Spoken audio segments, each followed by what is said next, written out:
Great day, you all. Listen, I am on my way. I'm going to deliver some juice. And I was reminded about when the Lord spoke to Elijah and told him to get up and to go unto Zarephath.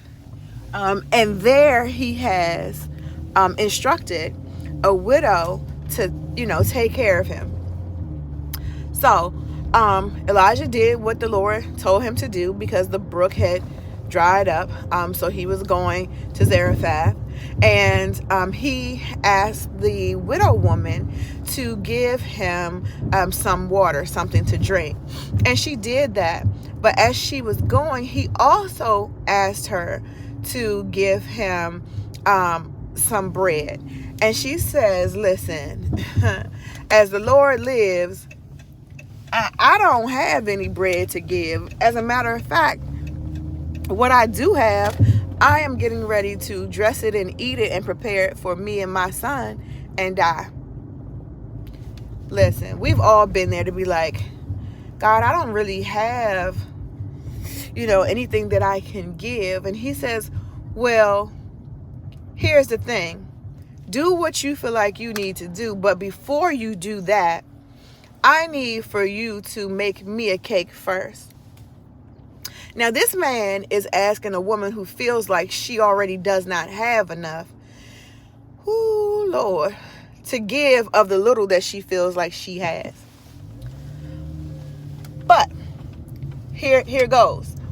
When he asked her to do that, he says, now listen, if you do this, your oil will not run out, and you're basically you'll have food to eat until the Lord sends the rain. So in the midst of a drought, he is asking this woman to sacrifice what she thought she didn't already have enough of, right? In order to take care of the man of God at this point. So here goes. Whew. All right. What does she have to do though? Because there were some things that she had to do. One of the things that she had to do was go and gather some jars, right? And once she gathered the jars from all over, the blessing that was on her because of her obedience, all of those jars were filled with oil, and it did not run out until the rain came. Isn't that just like God? To say, will you trust me in the hardest of hard times, or what we think is the end? Y'all, listen. For those of you who have been following me for a while, you know that I left corporate America in middle of December last year. And out of obedience to Christ, listen, I even though I was hard-headed, he still kicked me out. He kicked me out because I said, I'm not going to leave until January. He kicked me out.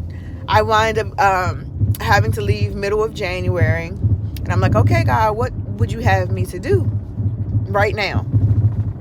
And of course, it was for him to begin to minister to me. And I took some classes and did everything I was supposed to do on my end so far. I'm just remaining prayerful and faithful. And he's like he said in his word, when he talked to me, he said that I won't miss a beat. I've not missed a beat. We've had some miraculous things to transpire, and the God showed himself mighty in his miracles, okay? And I'm so grateful, and I'm just so thankful that he is who he says that he is.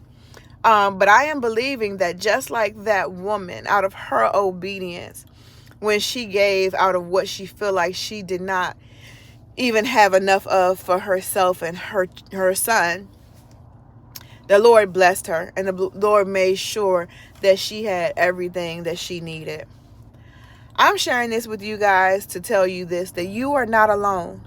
Even in the times that feel super hard and you may feel alone, you're not alone. I am standing in agreement with you that just like he provided for her, that Jehovah Jireh will provide for us. And that the Lord will show himself strong and mightily. And just like we've all been talking about it, that this will be a God did it type of year. God did it. And in those victories, we'll be able to point back to him to be able to say, look what the Lord has done. Y'all, I love you and he loves you too. And that's why we know that his love speaks. Until next time, be encouraged. Do whatever it is the Lord is telling you to do and watch him come through. Peace.